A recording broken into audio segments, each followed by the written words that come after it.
शिव सिंह रघुवंशी योगी निर्दोष का नमस्कार। साथियों, आज मैं ऐसी वाक्य को लेकर आया हूं जो सर ने सुनाया था। एक पंडित जी थे, ईमानदार थे, ईश्वर भक्त थे।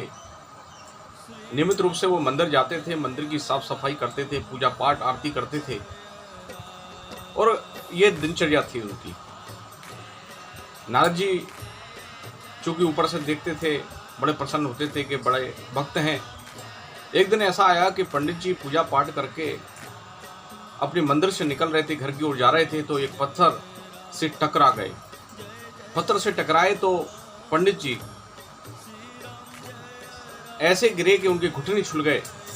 उनके हाथों में, उनकी उंगलियों में सोने की अंगूठी थी, वो गिर गई, दांत टूट गए। नारद जी बड़े दुखी हुए, भगवान के पास पहुंचते हैं, भगवान से कहते हैं कि ये तो आपके पंडित जी भक्त थे, फिर आपने उनको दंड क्यों दे दिया? तो भगवान मुस्कुराकर बोले कि ये प्रारब्ध है, समय आने पर पता पड़ेगा। नारद जी उदास होकर चले गए, उनके प्रश्न का उत्तर नहीं मिला। कुछ देर बाद उसी पत्थर से, जिस पत्थर से पंडित जी टकराए थे, एक चोर आता है। उसके पीछे पुलिस भी पड़ी हुई है, उसके पीछे बहुत से लोग पकड़ने के लिए दौड़ रहे हैं।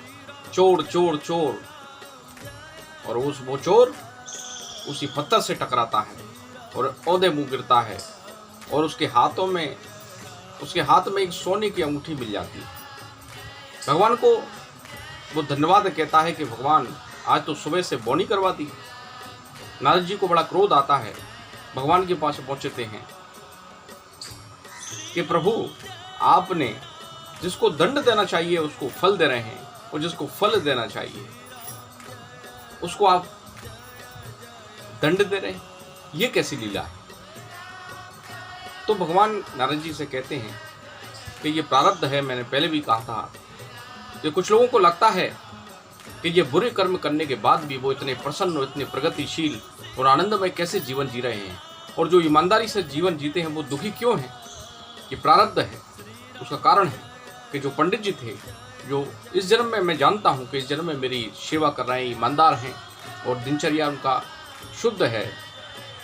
क्योंकि इस जन्म में तो वो अच्छे हैं, लेकिन पिछले जन्म में बहुत बड़े ठग थे, गरीबों को ठगा करते थे।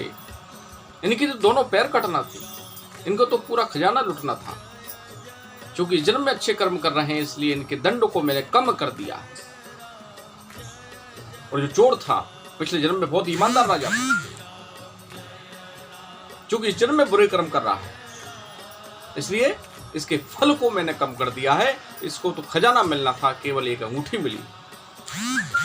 तो नारद जी को एक संतुष्टि भरा उत्तर मिला कि प्रारब्ध, कभी कभी हमको लगता है कि ये बुरे कर्म करने के बाद भी वो प्रसन्न और आनंदमय जीवन क्यों जी रहे हैं, और हम इतनी ईमानदारी से जीने के बाद भी हम दुखी क्यों हैं?